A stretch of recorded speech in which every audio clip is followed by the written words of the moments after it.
We also serve together on the Success by Six board of directors, and I'll tell you, if you ever watch Helen in action, she's a mover and a shaker, and when she sinks her teeth into a project, she's like a tiger, and she's done some marvelous things, and she's probably one of the, I'd say, 2 or 3 people that pretty much kept Westfield Memorial Hospital where it is today through her efforts.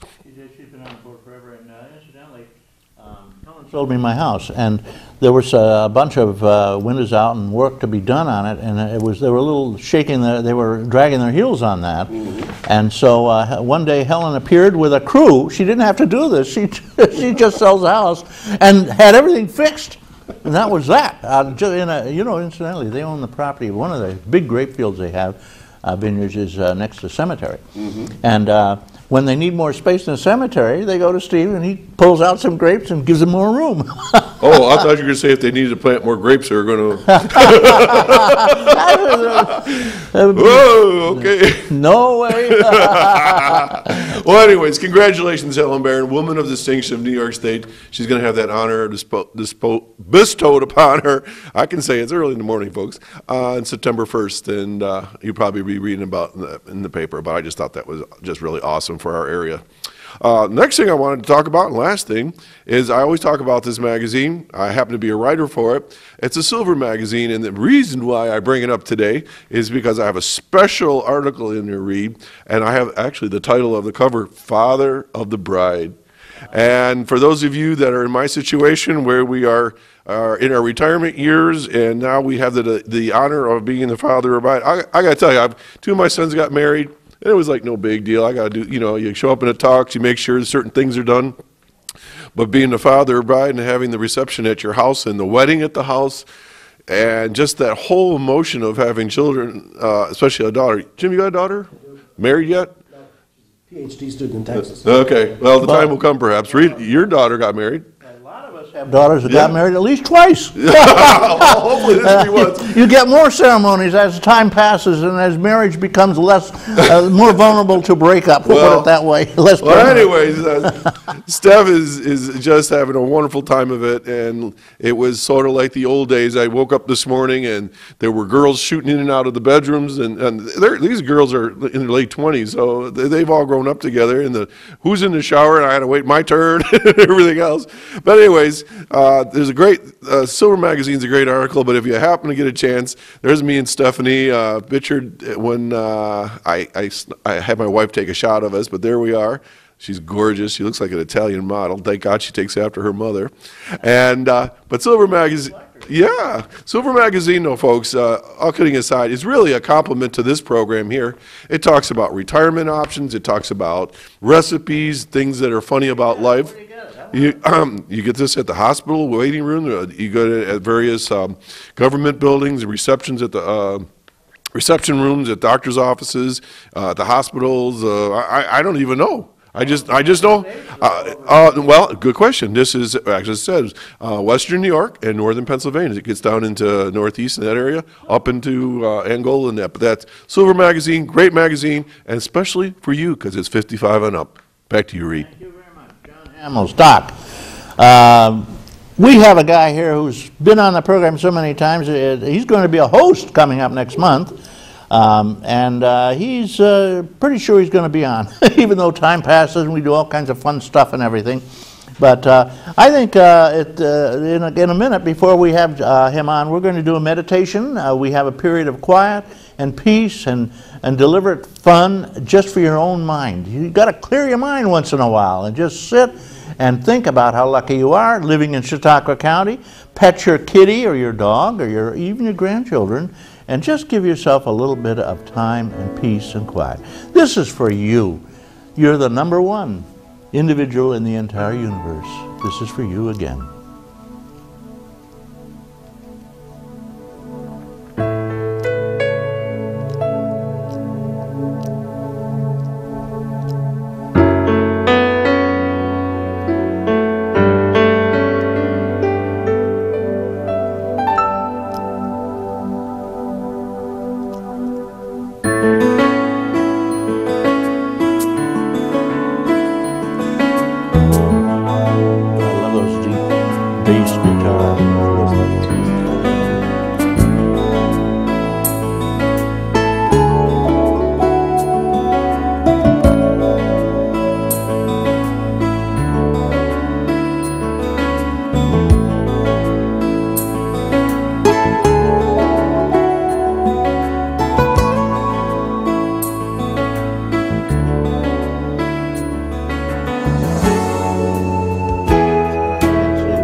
There you go.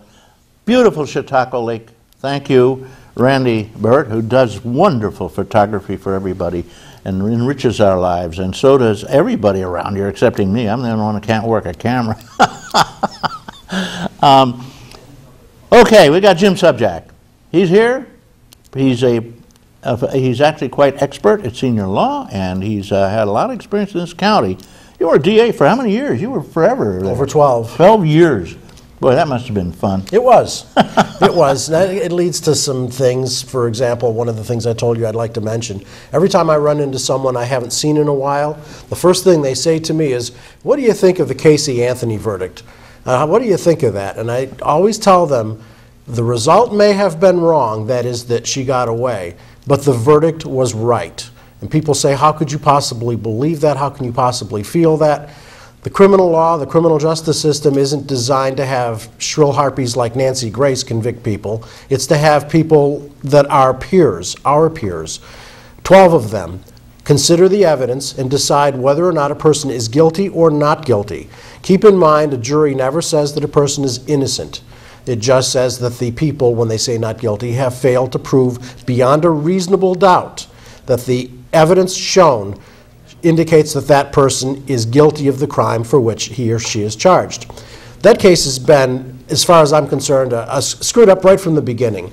I think what happened was the prosecutors unfortunately got tied up with people like Nancy Grace who are calling for blood. Nancy Grace. Tot mom. Yeah, I don't understand the allure of Nancy Grace in the first place. I'm sure there's people out there saying, I think she's great. Well, she's an idiot. Well, she was certainly, as you point out, she had her convicted and in prison for life before it started. And she's a lawyer. She should know better. But the theory, first of all, think about this. Most of you have children or grandchildren, and you remember raising your kids. Mm-hmm. I have 2 children. They're adults now, but I have 2 children, and I don't know that no matter how much I got mad at them, I could do the extremely cruel act of, or anybody could for that matter, of holding a child down. Now think about this, you're talking about a very young child. How do you hold that child down if you follow the prosecution's theory? Tape the child's mouth shut with duct tape, and then follow it up with taping the child's nose shut with duct tape, and then holding that child down while the child strangled essentially to death. That just doesn't make sense from a couple perspectives. One is the child isn't going to stand still while that's happening. Number 2 is, if that type of depravity is evident in somebody that they could create that type of act to kill someone, especially a child, it would have manifested itself long before they killed the child. What do I think happened? I think probably, as many people do, that many children do, they get a little rambunctious, they get whiny, they get cry. I mean, they may not feel well, they're cranky, they're screaming. And we know that Casey Anthony was crack addict, she did alcohol, she certainly had good times in mind. Probably some morning she's hungover from crack, she's hungover from alcohol, the baby is crying, the baby is fussy, she got out of control, and she hit it, and the baby died.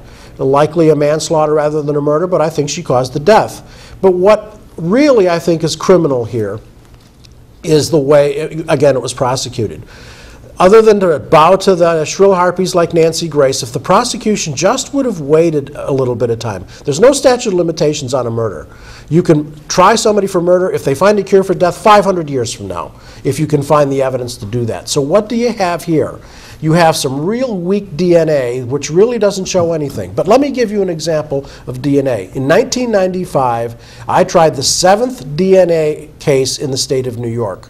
In that case, the DNA odds were 1 in 50,000 that somebody else could have been the person that contributed the DNA. Now they're in the quintillions. Can you imagine that? In the history of the world, there have never been that many people. So now DNA experts say that could be the person. They don't say that anymore. They say that is the person that contributed the DNA. Well, now, absolutely. You brought up an interesting case. Now, you created new law with a guy named Nushan. We did. Tell us about that. I think that's a fascinating story. Well, that was too. Now, that was a different type of DNA. Yeah, in fact, just DNA. Yeah, it was DNA, but now think about this. The DNA was a little different in that case, and why the DNA was different is the individuals that he infected and with whom he had sex. This guy, incidentally, had AIDS, and he knew it.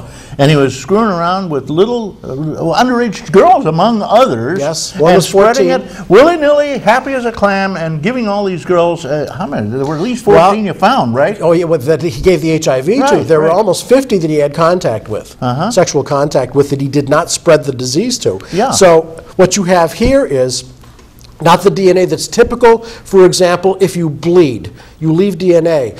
As I speak, I know it seems somewhat incredible, but as I speak, there are everybody does this, don't think I'm gross, everybody does this. As you speak, you have microscopic particles of saliva that go from your mouth. Right. They land on this table. Now, right now, the techniques aren't such that you could collect them, but that saliva has DNA. Bodily fluids have DNA, and that's usually how they do the DNA analysis. Yeah, well, you know, if you walk through a room now, you get dandruff off Yeah. your hair. They can detect that, And they can get it say, you from were your there. hair. And they can get it from your hair as Right, well. sure. But in the Nushan Williams case, it was something called phylogenetic DNA, because what it had to analyze was the mutations that occurred between the genes from Nushan to the genes to the person that obtained the HIV. It was a very, very new technique at the time. In fact, at the time, there were only two places that did it: the University of Florida and the Louisiana, I'm sorry, it wasn't Louisiana State, it was Baylor. Two college medical centers were the only ones that did the phylogenetic DNA. So that was something that hadn't even existed in 1993, or 1995, but this was in 1998. So that shows you how far the DNA went. So had they waited maybe 5 years, the state of DNA, I think, would have been such that they could have detected some analysis, some way to say Casey Anthony indeed caused the death of her daughter.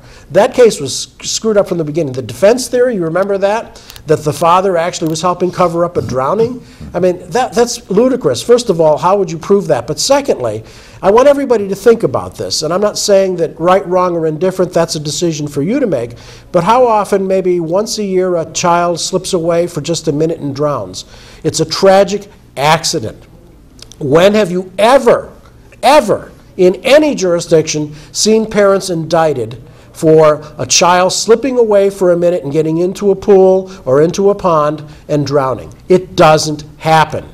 So if, in fact, that's what happened, why would the father, who was a former police officer, dysfunctional as he may be, why would the father, as a former police officer, try to cover up and bury a body for a person who drowned when he should have known, as should she and everyone else, that while there may have been some they should have taken better care, should have watched her better, there would have been no criminal charges at all? That made no sense. I almost lost my son to a drowning. Yeah, we were on the shore, and he was wading in the water, just a toddler. And it took him out And of a it. minute later, I looked around, and he'd fallen down into the water, which was only maybe a foot. He couldn't get up, and he was drowning. I grabbed him. Fortunately, I caught it. But you're right, it can happen to anybody. That's right. And it's no one ever gets charged as a result of it. And, Never. and that's the right decision, by the way. I'm not criticizing the decision not to charge a parent whose child drowns accidentally. So the whole thing, right from the beginning, made no sense. But what do? They bow to the shrill harpies. They bring criminal charges based upon the odor of death. What does that mean? I've been to crime scenes, by the way, and the odor of death varies from one thing to another. There is no way to characterize the odor of death. Just kind of rotten, right? Well, yeah, there's rotted food, but I always give the example. There was one time I went to a restaurant, had a roast beef dinner, couldn't finish it, and put it in my trunk, and of course forgot about it. This was in the winter. Come about March, I have this funny smell in my car. Last about 3 days, I can't find it. And then in July, when I open the trunk, I don't open the trunk very often. Come July, when I open the trunk, there's this petrified roast beef in the back. That was one odor, but that isn't the only odor that death pervades. So to say there's the odor of death, and then to have some charlatan scientist say he could analyze it and say that was the smell of formaldehyde, which is a byproduct of decomposing flesh. I mean, it just made no sense.